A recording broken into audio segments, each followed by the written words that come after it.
नमस्कार,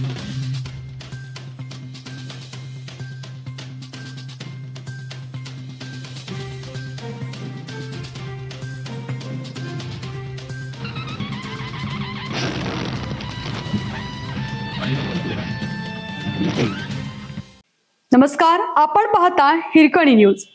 हिरकणी न्यूज प्रत्येक क्षण ताज्या घडामोडी आणि महत्त्वाच्या प्रत्येक बातमीसाठी नेहमी तत्पर. तलावात बुडून मायलेकीचा मृत्यू.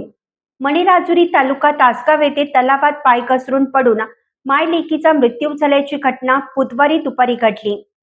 या घटनेने मजुरी करून उपजीविका करणाऱ्या कुटुंबावर काळाने डाव साधला. पुसेसावळी तालुका खटाव येथील कुटुंब मोल मजुरीसाठी मणिराजुरी येथे नुकतंच आलं होतं. सत्वला संतोष जाधव वय वर्ष 28 व मंजू संतोष जाधव वय वर्ष 10 दोघी राहणार मूळ पुसेसावळी तालुका खटाव, सध्या राहणार मणिराजुरी असं माय लेकींची नावे आहेत.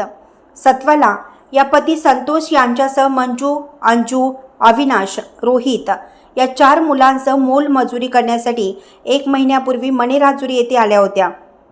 बुधवारी दुपारी सत्वाला या आपल्या 4 मुलांना घेऊन चिमणखोरा पाझर तलावावर धुणे धुण्यासाठी गेल्या होत्या.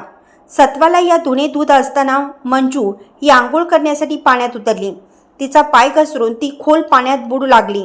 मंजूला वाचवण्यासाठी सत्वाला या पाण्यात उतरल्या. दोघी पाण्यात बुडाल्याचं काठावर असणाऱ्या अंजू हिच्या लक्षात येताच तिने आरडाओरडा केला. तिने मोबाईलवरून वडील संतोष यांच्याशी संपर्क साधून घटनेची माहिती दिली. वडील व स्थानिक नागरिक घटनास्थळी येईपर्यंत उशीर झाला होता. तोपर्यंत दोघीही बुडून मृत झाल्या होत्या. घटनेची माहिती पोलीस पाटील दीपक तेली यांना दिली. तेली यांनी तासगाव पोलिसांशी संपर्क साधला असता पोलीस निरीक्षक विशाल टकले हे पोलीस पथकासह घटनास्थळी दाखल झाले. स्थानिकांच्या मदतीनं दोन्ही मृतदेह तलावातून बाहेर काढण्यात आले.